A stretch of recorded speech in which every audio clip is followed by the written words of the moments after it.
Well, I'm joined right now by the director of the Wedding Banquet, Andrew Ahn. Andrew, it's a pleasure to have you on here. Thank you for having me. Thank you. And I have to say, congratulations on the film. It really is a wonderful thing to behold. I've seen it twice now in preparation for this, and it's really special every time. And it is, of course, a new take on the classic Ang Lee film, and I'm curious to know what made you and your co-writer James Schamus, who also wrote the original movie, want to update this particular story for a modern audience. Thank you for watching the film twice. That's so kind of you.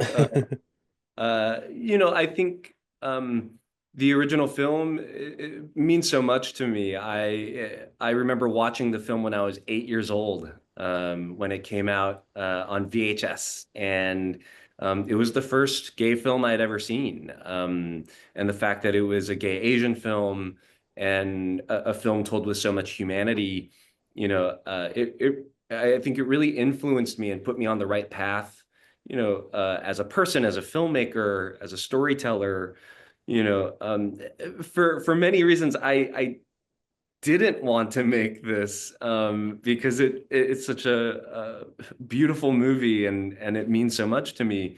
But at the same time, I also recognize that so much has changed for the LGBTQ community, and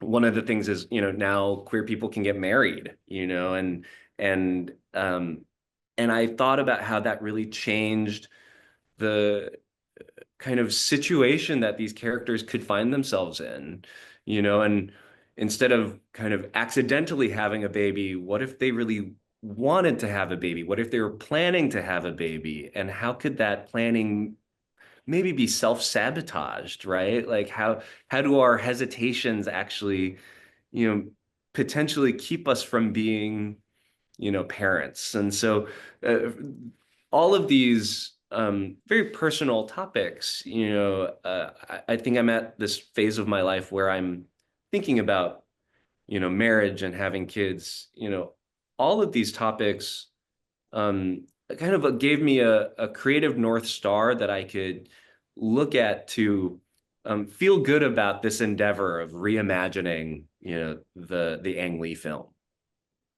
Yeah, no, absolutely. And you've assembled a fantastic cast, with Lily Gladstone, Bowen Yang, Kelly Marie Tran, all of fantastic. They're all fantastic together. They really are. And they bring such warmth and humanity to these characters as they go on this humorous and quite moving journey together. So, like, I'm curious, how did you work with your actors to ensure that their roles were as fleshed out as they are in the final film?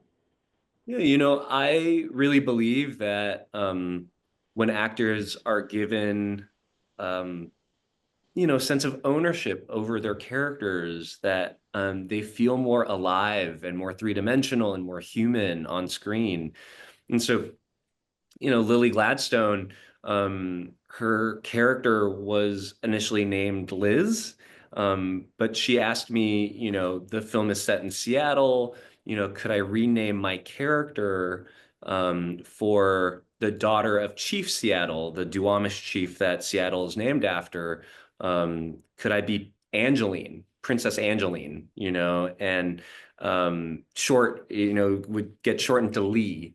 And I thought that was, a great choice. And, we incorporated that into the screenplay. And, Lily Gladstone has a really beautiful conversation with her partner in the film about, being Duwamish. And I think that that's really special, and really kind of centers home as a theme in the film.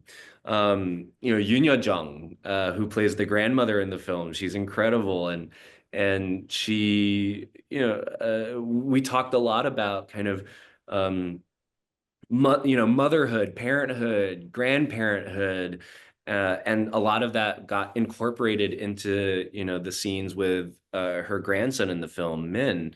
And so uh, there are these conversations, a process that I took, that I think really allowed these actors to um, yeah, make these characters their own. And I think that that generosity that they felt in this process, they really shared with each other. And so they have this incredible chemistry as an ensemble that I think is so funny to watch and so heartbreaking. It's such a talented cast, and they were so vulnerable with each other that they really feel like this, family that I hope audiences feel like they can be a part of. Well, I certainly felt a part of it, and one of the other things I really enjoyed about the film is that there are elements of like a traditional romantic comedy throughout, but they're handled with real maturity in ways that you don't often see in this kind of film. So, was it important to give the audience those extra layers while still giving them what they want to see from the genre? Yeah, I think the rom-com is such an incredible genre. And, I've made a rom-com before with Fire Island, and I've worked in romance with directing Bridgerton. And, I think that how heart forward the genre is can allow for so much, both comedically, but also dramatically. And I think I wanted this film to have this fun dynamic range. I wanted it to feel spiky, so that um, each of the couples at the end, have, um, such beautiful moments, but in very different kind of registers. And I think that that's really exciting, and it feels like real life, and so that balancing act, and it's something that was definitely very carefully crafted, and took a lot of work both on set and also in the edit, and then of course, in the screenplay even before that. But I also just had to kind of trust, what do I like to watch, and what are my instincts. And you know I was told yesterday that the film kind of feels like, my sense of humor and hanging out with me, and that feels like a really big compliment.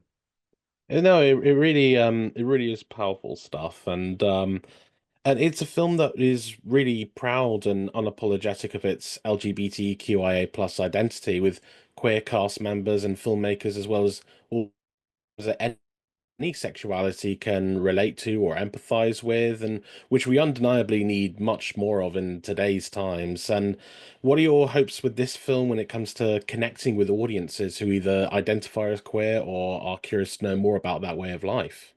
Yeah, I'll say that, I'm very excited for the film to reach as many people as possible, but at the same time, um, I really made this for our community, and there are specifics in there. There's a fun drag queen joke, running joke through the film, that I just, I really care about how, the LGBTQ community, can see themselves in this movie. And, um, I hope that it allows us to feel like we're part of a community, that, the conflict that comes up between us, is not always coming from a bad place. Sometimes it's that we just like love each other so much. And how can we be patient with each other? How can we communicate how we feel to each other so that we can,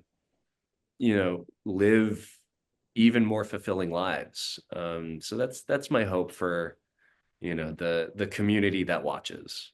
Absolutely. And finally, the scene in which our heroes de-queer their house, Yeah. sees them get rid of a lot of their gay-friendly movies. So I suppose I'm curious, which LGBTQIA plus movies would be on your shelf in that situation, and why would that be? Uh, I love Saving Face. Hmm. I love Portrait of a Lady on Fire. Oh, that's a good one. Oh, incredible.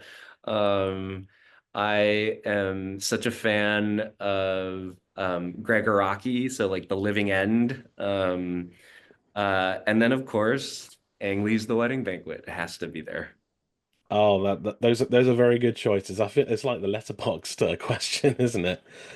I'm sorry. I feel like maybe I had that ready. No, no, no, it's all good. Well, Andrew, that's all the questions I have. Thank you so much. The film is brilliant. It's out in UK cinemas very soon, and I'm very excited for other people to see it.